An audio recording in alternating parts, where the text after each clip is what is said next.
Les sujets marquants sur cette année, c'est la transition énergétique et notamment la mise en place de l'électromobilité lourde pour les moyens de transport et obtenir des aides à la hauteur des investissements, toujours dans le même cadre de la transition énergétique et des aides, la mise en place de fiches CEE pour permettre plus facilement d'aller chercher des aides sans avoir à passer par des appels à projets qui sont lourds et complexes de présentation et de préparation. En matière de communication, nous avons démarré des webinaires sur différents sujets, les contrats, les indexations, qui sont importants pour pouvoir communiquer et donner de l'information à nos adhérents.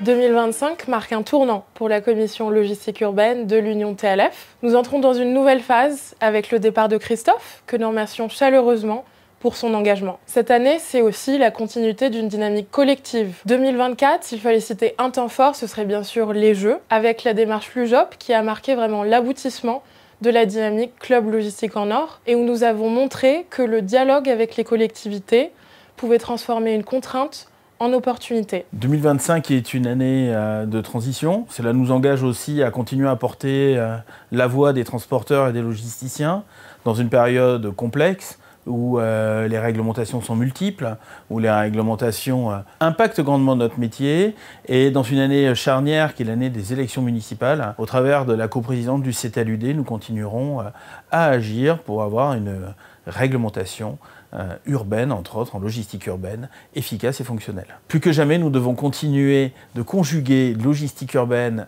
et protection de l'environnement et développement écologique. Nous devons continuer à agir pour réduire les émissions de gaz à effet de serre liées au transport, tout en gardant en mémoire que la logistique urbaine est un acteur majeur du développement économique des villes.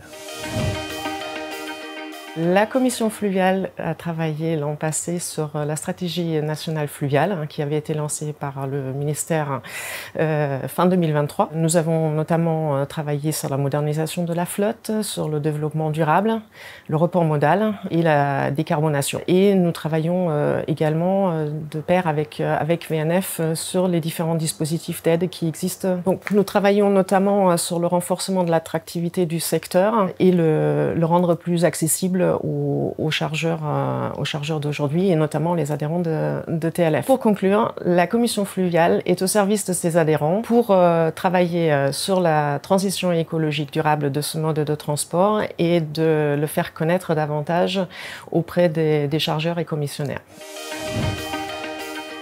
La principale action menée par la commission LVI en 2024 était centrée sur le verdissement des flottes et sur tous les risques et toutes les conséquences liées à ce texte. Et nous sommes intervenus auprès de la commission Flash et de la commission développement durable de l'Assemblée nationale. Les textes ont été modifiés. Le gouvernement a déposé un amendement qui prenait en compte nos propositions. Donc la collaboration était importante. Elle préfigurait aussi la nouvelle présidence de la Fédération nationale des loueurs de véhicules. C'est une présidence tournante et c'est aujourd'hui l'Union TLF qui prend cette présidence. La collaboration va se poursuivre. Nous resterons effectivement très vigilants sur les développements à venir, sur le verdissement des flottes, puisque c'est également un sujet européen et nous allons continuer à travailler avec les autres organisations.